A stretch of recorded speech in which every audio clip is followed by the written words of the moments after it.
माँ से बढ़कर के कोई भी सबसे पहली जगत में पूजनीय और श्रेष्ठ गुरु माँ है। जिसके माँ हो और कोई देवी देवता पूजने की जरूरत नहीं, पूजो तो तुम्हारे भाग्य की बात है, लेकिन सबसे बड़ी देवी माँ है, सबसे बड़ी पूजा माँ है। अगर अपनी माँ की सेवा कर ली तो भगवान को प्रसन्न कर लिया। माँ का आशीर्वाद ले लो, विश्व ब्रह्मांड में कभी परास्त नहीं होगी। माँ महामहिम गुरु है। हाँ, अगर आप वृंदावन वास करते हो अपनी माँ को पास रखो। जैसी भी परिस्थिति हो उस परिस्थिति से अपनी माँ की सेवा करो, अपने पिता की सेवा करो। उन दुर्बुद्धि, उन दुराचारी, उन नरकगामी पुरुषों की क्या बात करें जो अपनी माँ के ऊपर हाथ उठा देते हैं, जो अपने माँ को कटुवचन कहते हैं। माँ जैसा 9 महीने गर्भ में रखा, इसके बाद हमारा कितने वर्षों तक मलमूत्र फेंकती रही, अपने रक्त को दूध बनाकर हमें पिलाकर पोषण करती रही। उस माँ का जब सेवा करने का अवसर आता है, अनाथ आश्रम भेजा।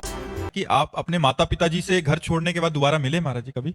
पिताजी तो सन्यासी हो गए थे तो वो तो मिले हैं, माता से कभी नहीं मिला। जिस दिन से घर से निकले आज तक जन्मभूमि नहीं गए। पिताजी सन्यासी हो गए थे इसलिए आकर के वृंदावन में मिले थे। तो हमने कहा कि अम्मा आप हमारे मार्ग में कभी बाधा मत बनना। जब मिलने आई थी उनका आखिरी दर्शन, न कभी तुम हमारे पास आना न मैं तुम्हारे पास जाऊंगी, अपने मार्ग में पुष्ट होकर चलो।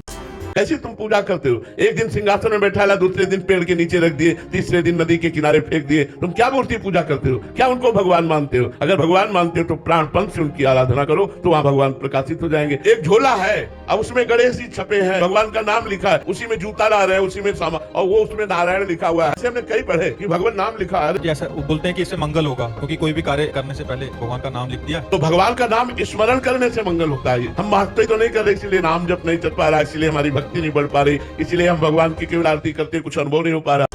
जैसे आपने बहुत मेहनत की और फल नहीं मिला अभी, तो आप निश्चित समझिए इस मेहनत का फल कहीं मिलने वाला है, वो व्यर्थ नहीं जाएगा।